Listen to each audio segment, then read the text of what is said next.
Good evening, good evening, YouTube. Good evening. Come on in here. Listen, I am on time. I am on time. Can you believe it? I am on time. That's all I know. I'm on time. So all I have to do is check myself to make sure I can hear myself, honey. And then we go. Yep, there I go. There I go, hon.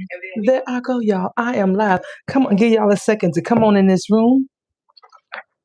Listen, come on in here. I have a few announcements while you come on in here. If this is your first time joining me, hello and welcome. Welcome to Hood Parenting Live. I am your host, Yashika, affectionately known as Fairy Godmother. And here on Hood Parenting Live, this is where I like to come on Sundays and talk about some of the things that we do in life, some of the things that we got going on in life, and we share wisdom and we share the stories of the ancestors and all the things. And when you get that hood wisdom, right? That hood wisdom, that parenting. What's up, Gwen, honey? Hello and welcome. Thank you so much, Gwen, for joining me tonight. Hello, honey. Hello. How are you feeling? You know what? I like you. You know what? I love you, Gwen. You are always faithful. I appreciate you. I really do. I appreciate you. You really allow me to say, you know what? Somebody is out here listening to me. I appreciate you, Gwen, and I need you to know that. I'm like, yes, yes, yes, yes. Listen, come on in here. Listen, y'all. Today is May, or no, I'm way off. June the 14th, the 24th, the 14th, June the 14th. Yep, June 14th. And if you have been following me as of today, because I started on a Friday last month in May, and as of today makes exactly 1 month that I have been vlogging every day of my life. And so that has been eventful. Okay. That has been eventful because I have this whole series on my channel that's vlogging until I get monetized. And this is on YouTube, right? I'm trying to get monetized on YouTube. And you guys know the standard for YouTube is 1,000 subscribers, but you also have to have a certain amount of watch hours to include your subscribers. And so right now I am almost at 900. Listen, it's a constant thing, okay? And what I will say is I've stopped doing the whole vlogs every day uploading because I realize that there are some days where my life is not as interesting. And so I don't want to always be teaching or always, just doing this. It's like, okay, if I'm not doing anything interesting, then I'm not going to upload a video because I don't want it to be a message every day. I don't want it to be one of those things where I'm preaching to the choir, I'm preaching to people, I'm trying to educate. And I don't want to do all that all day. Sometimes I just want to show you a day in a life, right? And I say that because, listen, I'm 53. 53, I have all the things, right? I am all the things. If you had told me that I would be divorced by the time I was 40 twice, I wouldn't have believed you, right? And so I say this to you because there are so many things that I've been through. And so this is my platform where I get to share those stories. And so you guys know also I have a 12-year-old that I didn't have, I've had her since she was 2 weeks old. And that is an adventure, especially when you are the age that I am, because most people will tell you at this age, right? I'm supposed to have grandkids. Okay. I do not have grandkids. And so that's good, I guess. That means my sons are not out here procreating without being married. But one thing about the grandbabies, you can give them back. Okay. Unlike when you have children or when you adopt children or have children in your life, it's not the same, especially now that I am single. And so raising a child single is definitely different than it was when I had my sons and I was married to their fathers. And so, yeah. And so I discussed all those things here because I don't know what I'm doing. I don't know what I'm doing. And trust me, she's a Gen Alpha. Okay. And I'm a Gen Xer. And so our generations are 4 apart and we literally are 4 decades apart. And so there are a lot of learning curves. There are a lot of things that I'm doing. And on top of that, like I said, I had boys, not a girl. So that's new. So yeah, so all of that. And so this is what I do here on Hood Parenting. And so if you have joined me on this live and you be inclined to do so, consider joining the neighborhood, honey. Considering buying you a house on the block in the neighborhood, all right? And just get you one of the little corner lots or whatever, little slots down there. Pick any street you want. Name it anything you want in the neighborhood, honey. In the neighborhood. Name it anything you want. Put your house wherever you want it and make it look however you want it, right? And so when I go live and you in the neighborhood, you'll know you'll know you in the neighborhood, right? You'll know that I uploaded the video or did the thing, okay? But listen, y'all, today I wanted to talk about something that I feel that many of us are going through. And that is this thing that we call the friendship crisis that nobody prepared us for after 50. Yesterday on Reddit, I know many of you are familiar with Reddit. Yesterday, a 51-year-old man posted, and I'm reading verbatim. He said, "Zero friends in real life. Does this resonate?" And within hours, hundreds of people had raised their hand and said it resonates because of the fact that they have zero friends, and he said that he's 51. And so not only that, but in a month alone, people Google 4,700 times loneliness after 50, and over 70,000 times people Google midlife crisis. And especially women were the ones who were Googling friendships and friendships after 50 and things like that. It was more women that was Googling it than men. And so it made me think about that. When we have all these friendship circles and we have all these things that people do together, how is it that we are still lonely in an era where we are more connected than we've ever been, right? I mean, there was a time that when you would date or you would make friends with someone, it had to be someone that was in your neighborhood, right? Or it was someone that you went to school with, because we didn't have social media in these ways in order to connect with other people.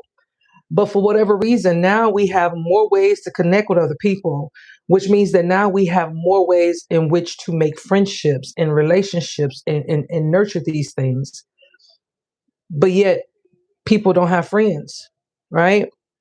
I remember someone said to me years ago, I don't know if it was an adult that said it to me or if I overheard it, but I remember someone saying that you can tell how much a person is loved, I guess, by the amount of people that attended their funeral. And so I'm like, but it shouldn't be then. But I remember someone saying that as a young girl, right? And so it made me wonder about that. When you talk about friendships, right? First of all, your friendships should be things that are going on in your life and that are going on consistently. It's not something that where they just show up in something like that, right? And so when I thought about how people define friendships versus what other people define, it made me think about, okay, why is it that as we get older, friendships are not like they used to be, right? Friendships are not as open, right? Because listen, we're not dating, right? There's not marriage and we're not parenting. There's a lot of things that we're not doing in our 50s. And so when it comes to friendship, okay, a lot of those things were created because of careers or because of, like-minded people or whatever, right? Like you would have people, like, for example, I remember a group of women that I was friends with. And we are still, associates to this day. Like we keep up with big events in each other's lives for the most part, but other than that we go years without talking to each other. And if it was not for social media where we can see some of the things that's going on in each other's lives, we wouldn't know. At least I wouldn't know. But what I can say is that we established that friendship because all of us had boys who were the same age who played football on a team. Okay. And so all of us also had in common that we were either military or military affiliated, meaning a spouse of someone that was in the military. And so those were the things that we had that were common. And so although, we did things together outside of the football seasons, as time went on, those friendships started to dissipate, right? Some continued on, but for the most part, though, some didn't. And so it was one of those things because the reasons that we were friends in the beginning, the things that brought us together, the military, our young boys, those things changed. Those young boys are now men. Those young boys are now men with probably some of them got children. I don't know, right? But I know that they're like, matter of fact, they didn't all graduate college by now. And so that is no longer something that bounded us. Not only that, but out of the three of us who were military, one was not. There's only one of us who's still in. So that bond is no longer there. And so that's what I mean about the things that when we're establishing friendships when we're younger, these are the things that connect us, right? And so when you think about friendships, you have to ask the question, do friendships change or did we change? Right? Did friendships change or did we change? And so today I am talking about literally 5 hard truths when it comes to friendships. And so, like I said, when it comes to friends, one of the things that we do is that we make them because of proximity. Having that aroundness, or you having that thing, or sometimes we make friends because we have that survival in man, right? And what's crazy about some friendships is that it's just like relationships. They bond because of something. There are people who, like, for example, in the 12-step program, you'll meet people, or people have been known to meet each other in those groups because of that particular thing that they had together. Okay. Or, like I said, some type of trauma. It was like, in that instance, it would be like some type of trauma bond, right? And sometimes we even pick our relationships, and not just our friendships, but our intimate relationships, because of these reasons as well, right?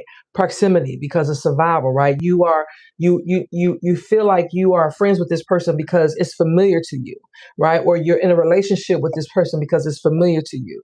And sometimes we stay in friendships, just like in relationships, too long because those particular things are familiar to us. And then, of course, there's that shared struggle. Okay. We are friends because we share a struggle. Although we don't have anything, we don't have no compatibility at all. But because we share so many struggles, so many things that has happened, it keeps us being friends with one another, right? And so a lot of people, right, we become friends because we live in the same neighborhood. Like I said before, you live in the same neighborhood. It's like, okay, you only had so many friends. Same thing about when you came to picking, like I said, your spouses or your boyfriend, your girlfriend, or whoever, right? You only had your neighborhood, and maybe somebody, maybe across, maybe a 1 mile perimeter, maybe two. Or if you linked up at a school that was neutral, or if y'all had a football game or basketball game, and so you got different teams that came to different schools, and so you was able to meet different people. That's all you really had in most communities, right? Now, if you had more money, and if you had family who was able to travel and see more of the world, then yes, you had a broader view of meeting people. You were able to meet people outside of your community, to make friends, to make those relationships, to broaden your horizon. But if you was just regular old people like myself, you didn't have that. So you made a lot of your friends because you went to the same neighborhood, or y'all had the same school, or y'all, in my instances, we all served together, right? We served together in the military. Then some of us, we raise our children together.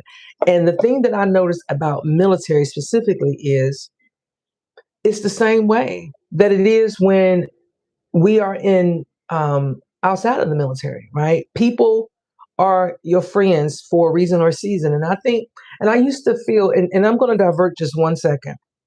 That was something that when I talk about people who became my friend, when I was thinking about it and I was preparing for this talk, that was something that I thought about, right? I remember there was a point in my life through my military career of 25 years where I wish that I had those childhood friends that I used to have, because it was one of those things where I didn't have the friends in the military yet.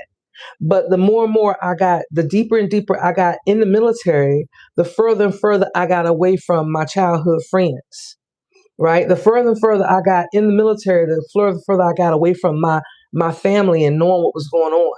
And so it was like I'm now forced to establish these other friendships, but because the military is the way it is, you don't stay in one spot too long. So just when you might make one friend over here or whatever, it was up to you to maintain a friendship with that person, because 9 times out of 10, the military was going to station you at different locations.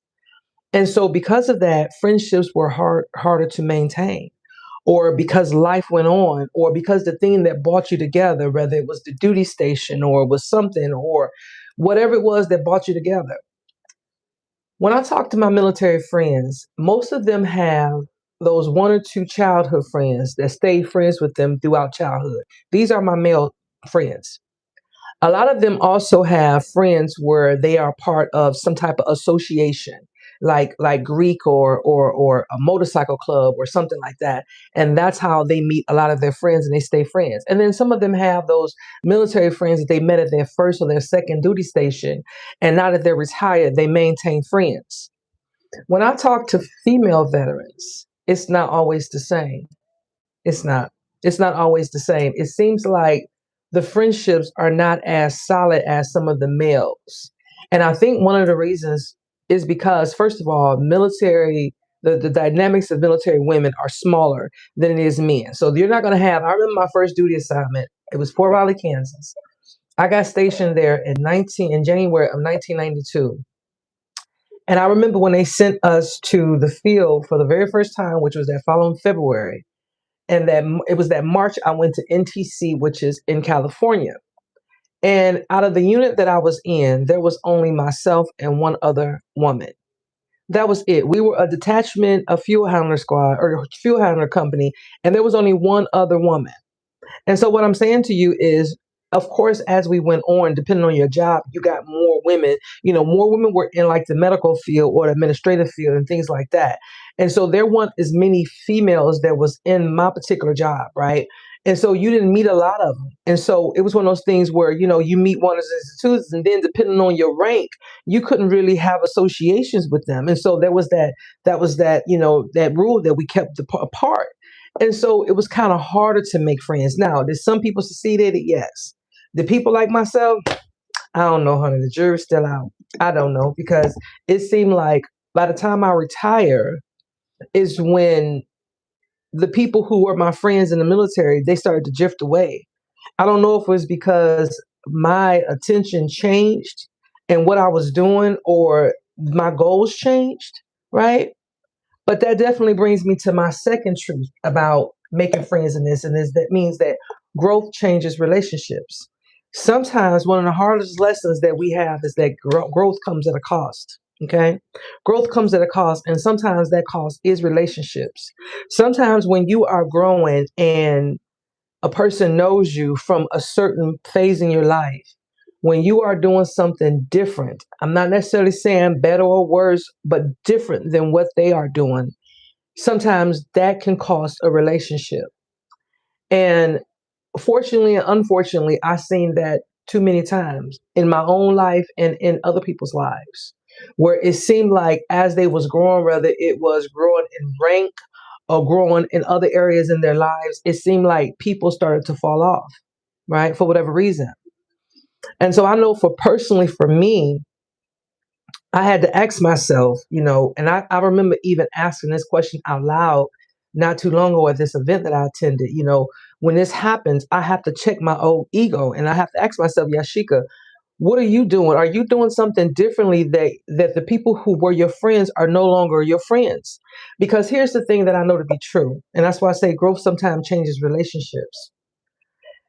Just like friendships or just like relationships, an intimate relationship, you teach people how to treat you. And if you feel like you are in a situation with a friend where you feel like you're inputting more than they are and you don't align and you've discussed this, then you choose whether or not you want to endure that relationship or continue on with that relationship. Again, you teach people how to treat you.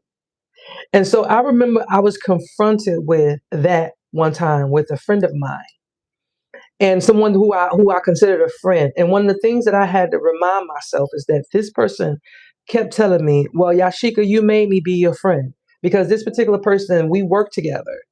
And so, because we were the only two double minority people that worked in this particular section, it was one of those things where I would tell that person, hey, we're going to be friends.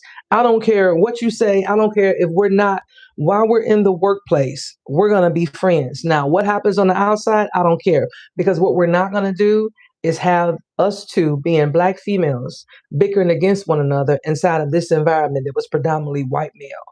And so, even if we had an issue with each other, which we didn't, I didn't want us to bring it to work, and we never did. However, even after we both retired and I continued to feed into the relationship, she would often remind me, well, Yashika, you made me be your friend.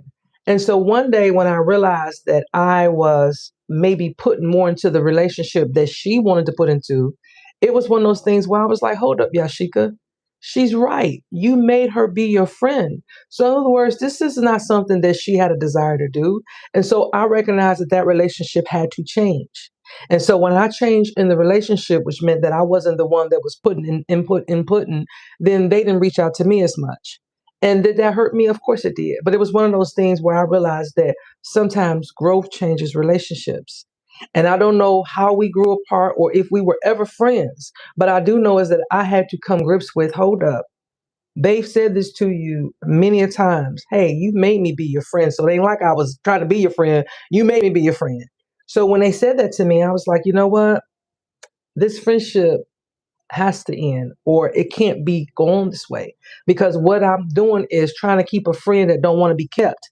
And that's why I was pouring more into it because I was trying to keep a friend that doesn't want to be kept. It's just like any other relationship, just like any other relationship. So we have to ask ourselves sometimes, right? And then, of course, my third point, of course, when we talk about the hard truths of friendship, is that sometimes we confuse history with compatibility. People who have been your friends for over 20, 30 years, or people who have been your friends for this reason, you stay friends just like in relationships, right? People stay married because of the kids, or people stay married because of familiarity, because of because they felt like we had all these memories together, or we shared all these memories together, or you know who I am, I know who you are, and that whole saying is about the whole lesser of the two evils. People will stay in relationships, friendships, intimate relationships, whatever, because of that reason, right? And so when you do those kind of things, you have to ask yourself, right? Is it going to help you for your future? Because it's not going to help your future. I can tell you that, right? So we have to ask ourselves, even in those friendships. And so in our 50s, we consider these things. When we start to get older, these are the things that we start to consider. Like, am I friends with this person because of this reason? Like all the points that I'm making. Like you start to think about these things and you start to wonder, are these relationships worse? And so when you meet new people, just like anything else, you start to ask these questions. But before I get to that, my number four hard truth about friendships the friendship crisis that nobody prepared us for in our 50s. Midlife feels different, right? Once we hit that after 50, everything becomes really revealing. Like, in other words, you see people at face value. Like, you know who they are. You know that they're in it for a reason that doesn't align with you, right? You start to see things that are, and at this age, you start to see your parents' age. You start to see your grandchildren, grow. You start to become empty nesters. Like, everybody's gone. It's like, okay, who am I? So the things that you used to put emphasis on, shall I say, no longer. And sometimes those friendships that you used to have that were there for reasons or seasons, they no longer apply in that midlife. And so because of that, your concerns, you realize that, hey, I have to put my energy over here. And sometimes that's okay. Sometimes it just is what it is. And so in midlife, we start to prioritize things that are important to us. And sometimes not everybody makes the cut. Not everybody makes the cut. And, it's like those things where they say, if you want to know who you are, sometimes look at your closest friends. And so as you start to get older, you start to reevaluate your friend circle. Because again, midlife look different. So the people that you have in your life are people who are you have in your life that are intentional. You want to be intentional with those friendships. Okay. You want to be very much intentional with those friendships. Why? Because you're looking at it from a different lens. Because the things that didn't matter when you were younger matter now. And my number 5 point is one of the hard truths is that strong women often have the fewest safe spaces. And this is another reason why it's hard to make friends, especially if you are a woman, right? Because, like I said in the beginning, I recognize that in the military, a lot of my male friends, when I asked about this, a lot of them still have friends from either childhood or their first or second duty station. But when I asked my female friends, or when I acquired it from female friends or women friends, right, that I've had in the military or that I know associate myself with, there's not many, myself included. Myself included. Throughout my military career, I had one person that I considered that was my best friend. And because of her personal life, that interfered with our relationship. And so there's one of those things that she had to choose between what she was, I mean, it was a lot. And so she had to focus on what she had going on and she moved away and I wasn't part of the new plan. It was just that simple. And that's another thing. When you are a woman like myself, and this is another reason, right? When I think about this and I'm thinking about different things, right? when you are a woman that is single, when it comes to making new friends, it's hard to make friends with people who are married. Because especially if you are a woman that maybe look a certain way or you carry yourself a certain way, listen, things happen. I know people who have been in situations where they have been with their best friend's spouse. Hmm. Hmm. Hmm. Hmm. I know a couple people like that. Hmm. I know people who have been with people's exes. I'm not talking ex boyfriend, ex girlfriend. I'm talking ex spouse. When that friend got done with that spouse, that friend came behind them and was with that spouse, and then they married them. So what I'm saying is that these things happen all the time. So I get it. I get it. And but this is one of the reasons why it is harder to make friends if you don't have those long-term friends, if you don't have those friends that you grew up with, right? And so when it comes to us at this age, I feel like these are some of the things that we should focus on. So it's like, okay, in this season, how do we build friendships? Okay. What I do know is that friendships don't happen accidentally, they are very, very much intentional. Okay. Now, I will say this, and it's kind of funny because I have to, by me being a woman of a certain, like I carry myself, let me tell you this. Now, I'm all woman. Okay. I am a hetero 100%, 100%, if not 115% heterosexual woman. Okay. I have only ever dated men. That's it. That's all. But I also know that I carry myself in a certain way where people might wonder about that. And so those are one of those things. Hey, I'm just being honest. Okay. I attract both men and women. Okay. I attract both men and women.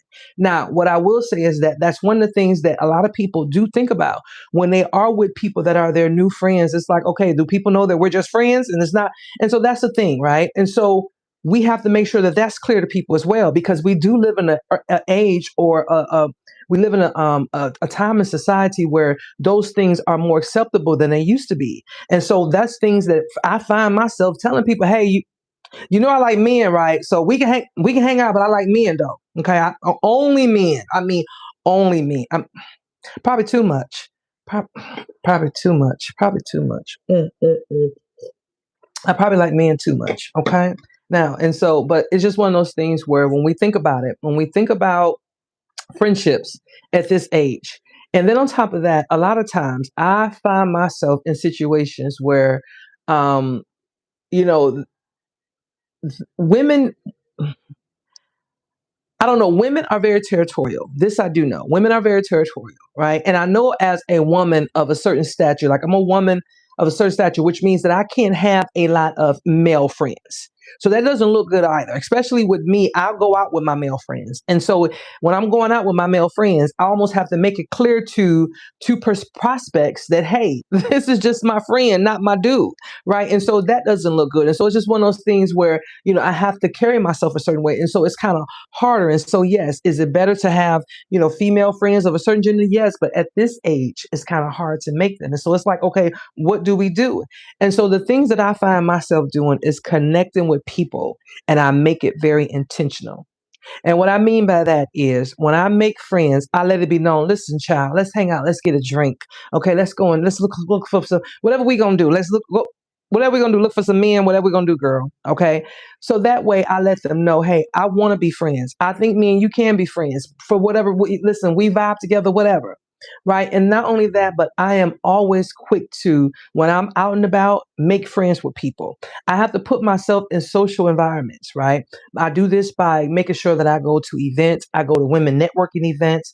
I do things that I seek out friendships with other people. Rather, I won't necessarily say through church, because I don't do that. A lot of the people that I go to church with are younger generation people, and a lot of the older people are married. And so I kind of stay away from that. And the people who are single are younger. And so I kind of stay away from making friends in the church. But what I do know is that the people that I do connect with in the church are very intentional about them. These are people who I feel that are about my same, middle-aged Black women that's single because they're there by themselves. And so those are the ones that I kind of like, wave to, say hi to, give the greeting of the day to, because I know that those are my community of people, right?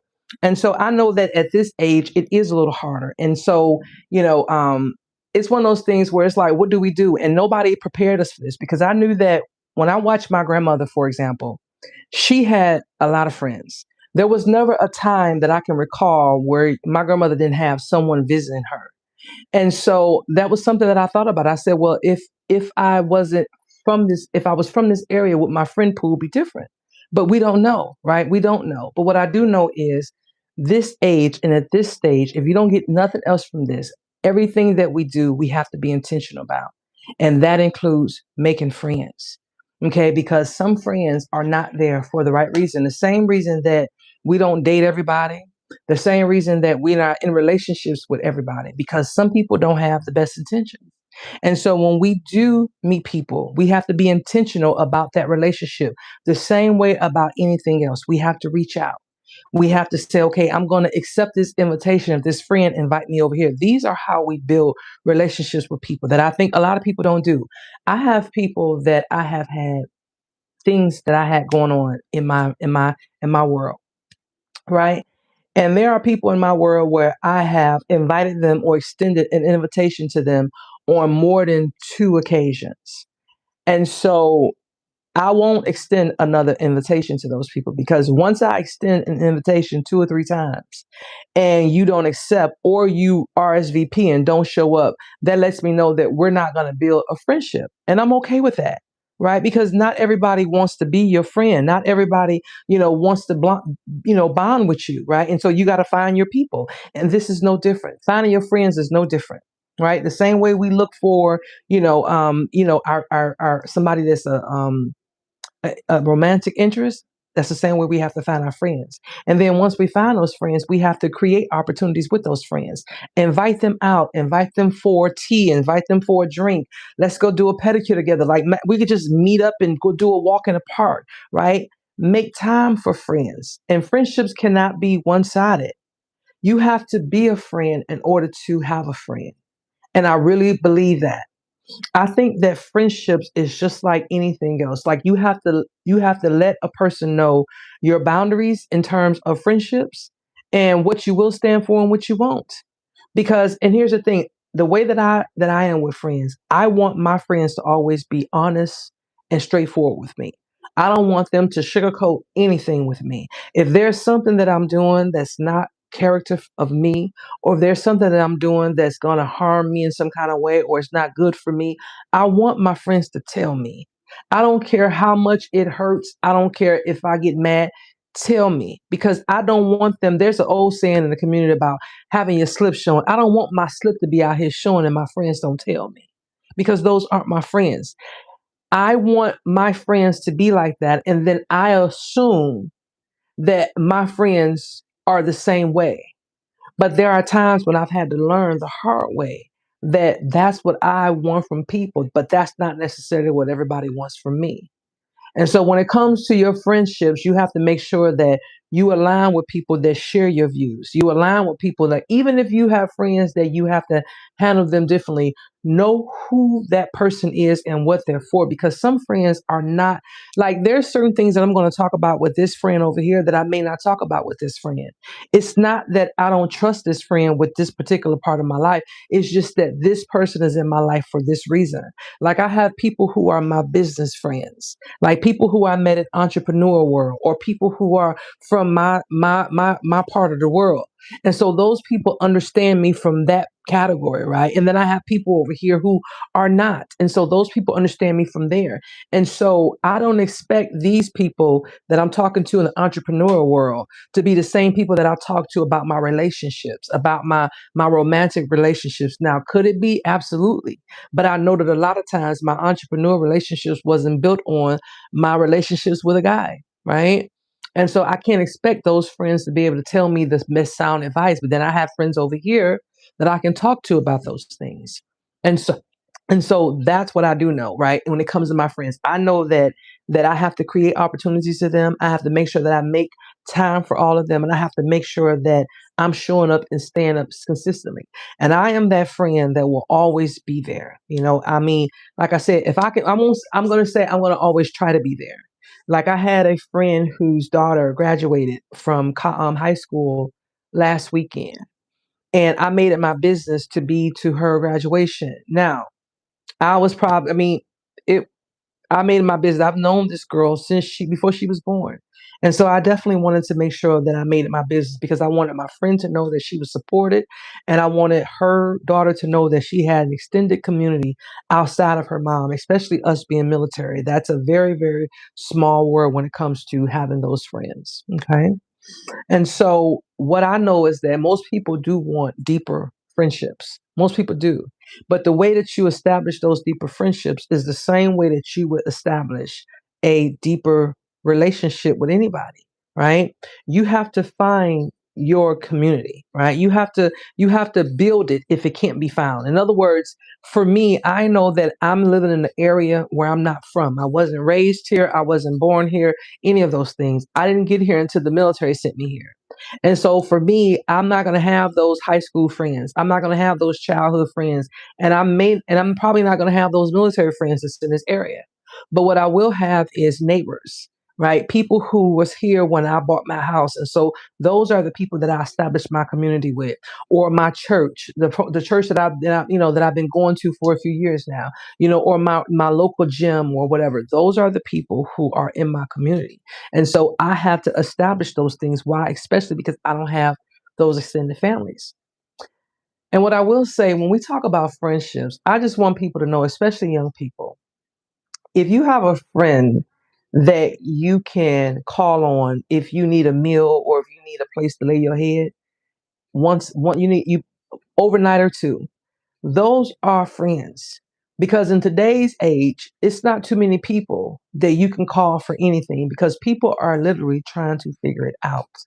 Literally, people are trying to figure it out. People are really not trying to be people's friends because a lot of times people don't want to see you do better than them, or people don't want to see you a certain way, or people are whatever.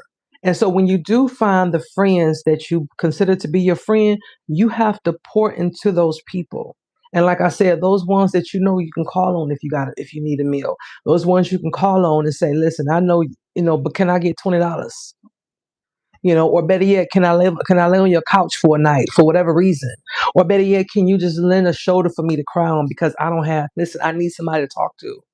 If you have anybody in your life that's like that, those are your friends and you keep them close and you make sure you pour into those relationships. Because if not, I mean, this part can be lonely sometimes, especially as we get older. Because as we get older, our friends leave us or the people that we grew up with for different reasons, right? They move away, some of them pass away, right? Some of them divorce. And because of the divorce, it changes the dynamic of all relationships. Just like I was saying earlier about a friend of mine, sometimes one relationship will kill other relationships or destroy other relationships, right? You could have you can have kids that are friends, but if that parent relationship goes away, then those kids go away as well in terms of friends, right? A lot of times, right? And so yes, excuse me. And so yeah, so when I think about that, so when I think about friendships and nobody prepared us for this, when I think about tonight's conversation, this isn't about any of us being lonely or anything like that. But what I do know is that the model that we had of what friends were years ago has changed. It's not the way it used to be. It's not the way it used to be. People were not the same way people are not the same way they were 10 years ago. And so because of that, a lot of times your friendship circles will change just because of that reason alone. And we have to be okay with that because growth, like I said earlier, sometimes growth will weed out things. And sometimes we have to weed those things out in order for us to get to our next level.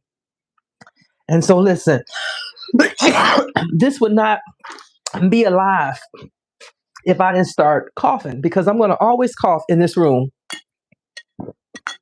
because right there's pollen, the wind is blowing, the whole nasty yards. Listen, what made me really talk about this was today I was in church and the topic that they talked about was loneliness, right?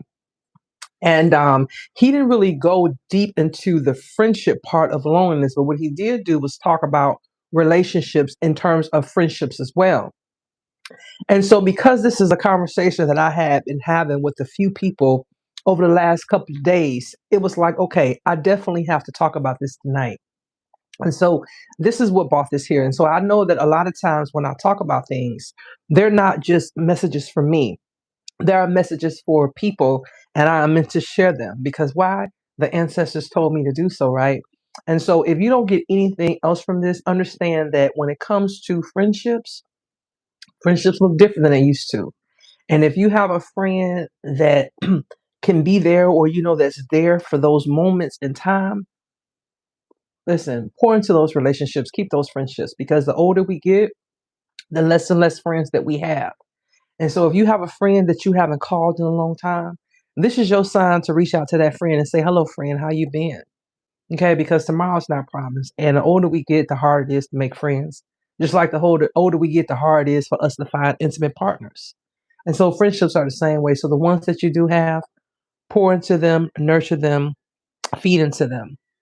And so I hope this message helps for somebody. And if this is your first time watching me or coming to my live, let me know that this was your first time and consider joining the neighborhood by going ahead and subscribing to my channel and listen and put on your notifications so when I do go live again, you will be the first to know and follow me on my journey to monetization. Thank you so much, Gwen. Gwen, I appreciate you. I really do. I appreciate you. And so you guys have an amazing night, and I will catch you guys on the next slide. Bye.